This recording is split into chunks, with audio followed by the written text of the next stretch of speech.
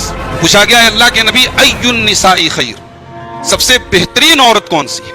اللہ نے فرمایا سورہ آل عمران کی آیت نمبر 185 185 نمبر کی آیت میں کل نفس ذائقۃ الموت وانما توفون اجورکم یوم القیامہ. میرے بندوں